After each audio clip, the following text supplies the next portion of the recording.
Luna recounted a moment that had deeply hurt her. "It was just a watch. That's what my husband casually remarked when he handed it over to his sister. She really wanted it, and I didn't think it would be a big deal," he explained with a smirk that didn't reach his cold eyes. It was as if I were invisible to him. A sharp pang of pain erupted in my chest. It felt as if my heart was being squeezed by an immense force. That watch wasn't just any item. It was a precious memento. My father, with shaky hands and tear-filled eyes during his last days, had entrusted it to me. It was originally a gift from my mother to him, a token of her profound love, bought with the savings from countless overtime hours. Yet there my husband stood, diminishing its value without a second thought, crushing my heart underfoot. The atmosphere in our living room turned icy in an instant. The evening sun cast eerie shadows across my husband's indifferent face. "Why do you look so upset?" "My sister is happy with it, and clearly, she values it more than a useless woman like you would," he jeered, thrusting his smartphone at me to show a photo of his sister wearing the watch, the last link I had to my father. In that moment, the foundations of my home seemed to crack further, yet I knew no one within these walls could possibly grasp my anguish. I bit my lip to stem the flow of tears, my voice trembling as I asked, "Why would you give away something so precious without even asking me?" "Why would I need to ask? It's not like I have to consider your feelings," he retorted with a sigh of irritation. That was the breaking point. After 10 years of tolerating his disregard, I couldn't bear it any longer. Quietly, I stood up, glancing down at the wedding ring that suddenly felt too heavy on my finger. His puzzled look followed me, but he remained oblivious to the internal shift within me. It was as if the very house was witnessing my resolve solidify. My name is Luna, a 27-year-old stay-at-home mom. I live with my husband, Hudson, and our daughter, Hazel, in a seemingly idyllic home with white walls and a blooming garden, praised often by our neighbors for its pristine appearance. Yet, beneath that facade lies a profound emptiness, a void left by my father's passing a few years back. Raised in a unique household, my mom was a dedicated family lawyer who was always buried under a mountain of cases and urgent calls. With her frequently away, it was my dad who was the heart of our home, filling it with warmth and the aroma of delicious meals. His kindness was a balm to my soul, especially against the harshness of my mother's rare criticisms. His gentle spirit had always been my sanctuary, now painfully hollow without his presence. He would draw close and gently whisper, "Don't worry, you're perfect just as you are." His words formed a protective barrier around my heart. Yet a few years ago, I lost my father suddenly, and my world seemed to crumble, losing all its vibrancy. On the day of his funeral, clad in mourning attire, I faced myself in the mirror. That moment struck me with the harsh reality that I would never see my father again. His memory has since become the cornerstone of my strength. My relationship with my mother was always layered and complex. I greatly admired her brilliance in the professional realms of courtrooms and boardrooms. Watching her argue cases with poised confidence always left me in awe. However, at home, her words could often cut deeply. "You need to be more independent, set goals, and work diligently towards them," she would say. Each comment felt like a rejection, widening the gap between us.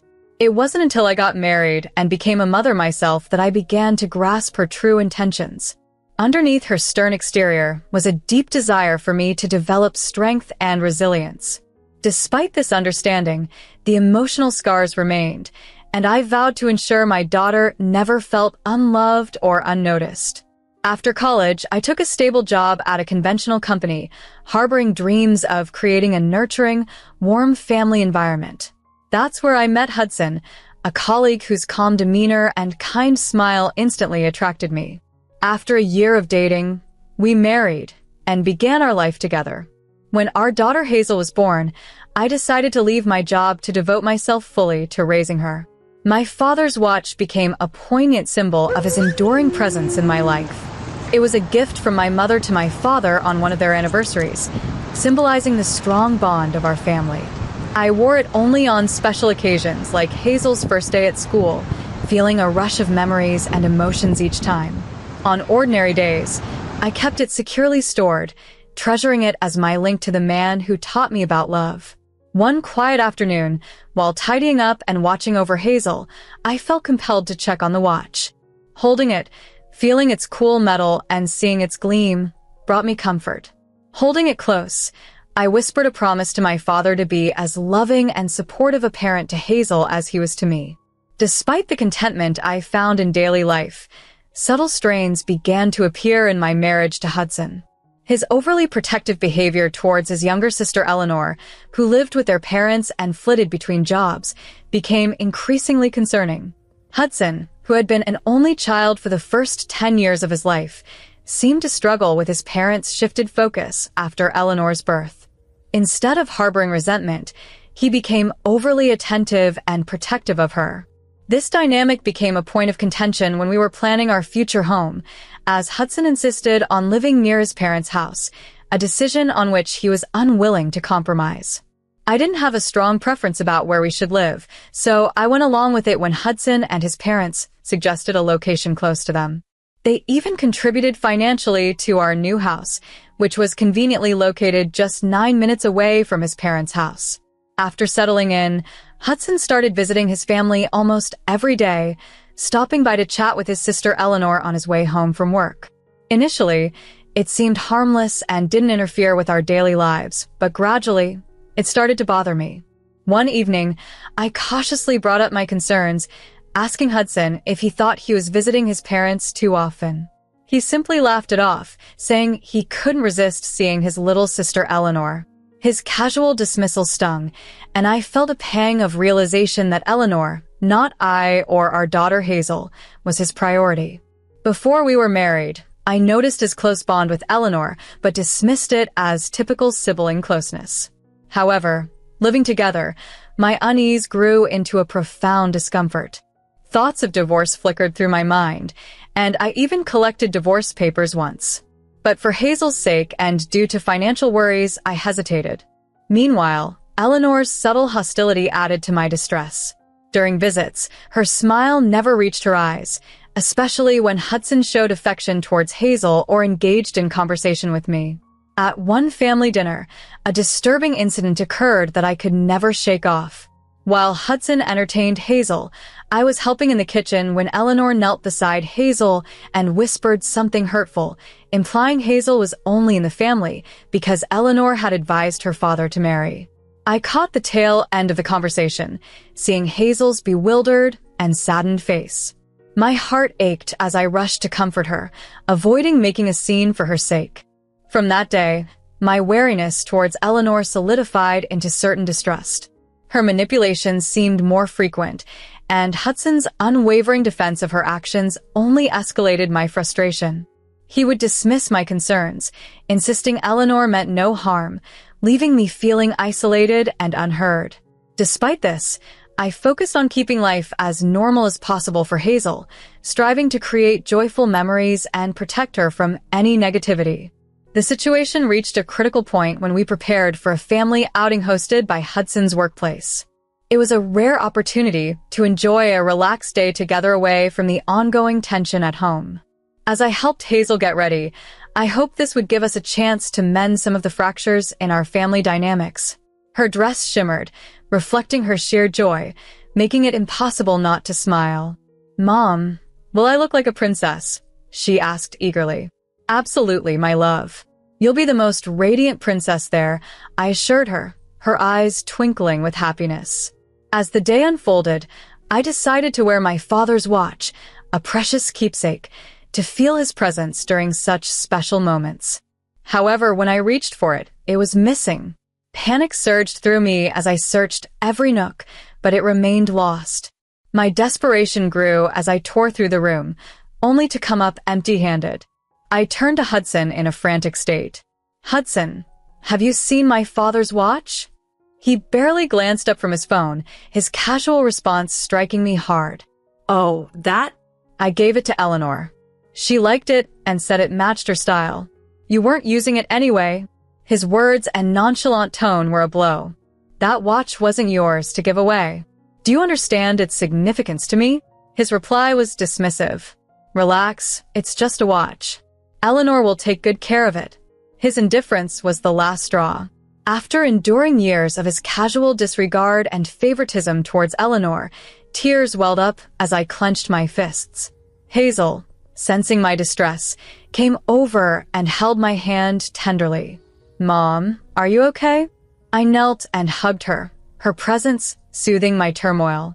"Yes, sweetie, everything will be all right," I reassured her, though I knew deep down that things were far from fine.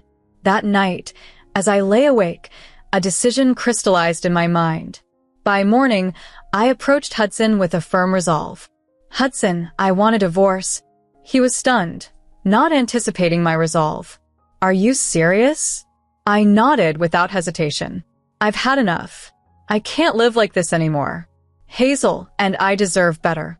He scoffed, trying to undermine my decision. "You can't survive without me. You're just a housewife." But Hazel's voice pierced the tension. "Mom can do anything. She doesn't need you." Her words bolstered my resolve. "She's right. We'll manage." I handed him the divorce papers. For the first time, uncertainty crossed his face. As he signed, he muttered, "Don't come crying back to me when you regret this." "I won't. Trust me," I replied, feeling a weight lift off my shoulders. With Hazel by my side, we left for my mother's house, where we were greeted with open arms. "Of course, you can stay as long as you need. This is your home too." My mother embraced us, her support healing my frayed nerves. Hazel's laughter soon filled the quiet house. For the first time in a long time, I felt safe and belonged. In the days that followed, with my mother's encouragement, I started to rebuild my life, navigating the challenges of re-entering the workforce after years away. Despite my initial trepidation, I secured a position as an office assistant at a law firm, thanks to my mother's former connections at the same firm where she had retired. My first day on the job was fraught with nerves, yet the staff's warm reception eased my anxiety. Over time, I established a balance between my new role and motherhood. My daughter, Hazel, flourished under the watchful care of her grandmother, quickly adapting to our new routine. However, an unexpected encounter, one lunch break, shifted everything. As I entered the firm's lounge, a familiar voice halted me in my tracks. "Oh, look who it is." "Hello, Luna."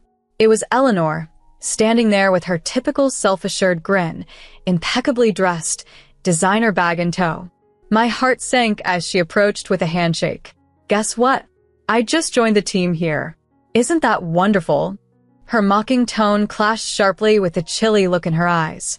"Why are you here, Eleanor?" "Don't worry. I'm just here to work. Nothing personal." Yet, the intensity of her stare suggested otherwise. In the weeks that followed, Eleanor's presence grew increasingly problematic. She charmed my colleagues with ease, quickly becoming a focal point in the office. Meanwhile, she started to undermine me, initially through subtle remarks about my employment being a product of nepotism, which soon escalated into whispers of incompetence and fictitious blunders. One afternoon, overhearing her paint me as a struggling employee to a co-worker was the last straw. "Poor Luna. It must be tough managing work and personal issues," she said, her feigned concern laced with venom. That evening, I confided in my mother. "Mom, I don't know what to do. She's trying to ruin me. You need to document everything, Luna. Don't let her intimidate you."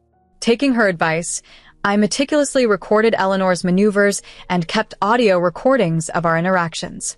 The breaking point came when a coworker confidentially warned me about Eleanor's insinuations of unethical behavior in my past job. Realizing the extent of her malice, I gathered my evidence and confronted her. During a lunch break, I summoned her to an empty conference room. "Eleanor, we need to talk." "About what, dear?" Her feigned innocence only strengthened my resolve. "I know what you've been doing, and I have proof." I laid my phone on the table and played the recordings. Her confident facade wavered as her own voice filled the room. "You can't prove anything." "I think management might disagree," I countered, seeing a flash of fear in her eyes. "What do you want?" she asked, her tone edged with defeat. "I want you to stop the nonsense. No more lies, no more rumors. And if you can't, I'll take this to HR." Her jaw clenched, fists tightened. You wouldn't dare. Try me. I held my ground, unyielding in the face of intimidation. After a moment of intense silence, she scoffed and stormed out. Later that evening, I discussed the incident with my mother. Though she seemed to relent, I remained wary, suspecting she was merely waiting for another opportunity. It's time we escalate this, I decided, and my mother agreed to help me prepare a formal complaint to Human Resources. Over the following days, we gathered substantial proof. Emails, voice recordings, and supportive statements from colleagues, assembling a strong case. When I submitted the complaint, HR acted swiftly. They called Eleanor into a meeting and presented our evidence. Shortly thereafter, she was suspended pending a thorough investigation. Word of this spread quickly around the office, bringing me a deep sense of relief for the first time in weeks. That night, my mother, my daughter Hazel, and I celebrated over a quiet dinner. Hazel's bright smile as she noticed my joy was a poignant reminder of what truly mattered. 5 weeks later, HR concluded their investigation. Eleanor was dismissed for her misconduct, leaving the firm in disgrace despite her attempts to garner sympathy with a contrived story. Her departure marked a clear turning point. The office atmosphere improved significantly, and my colleagues began to express their support more openly. "We're glad you stood your ground, Luna. You didn't deserve any of that," they said, and their words meant the world to me. As the dust settled, I took time to reflect on everything I had endured. The challenges were formidable, but they had fortified me. With my mother and Hazel's unwavering support, I felt more resilient than ever. Determined to forge a positive path forward, I was committed to creating a better future for Hazel and myself. Together, we were unstoppable.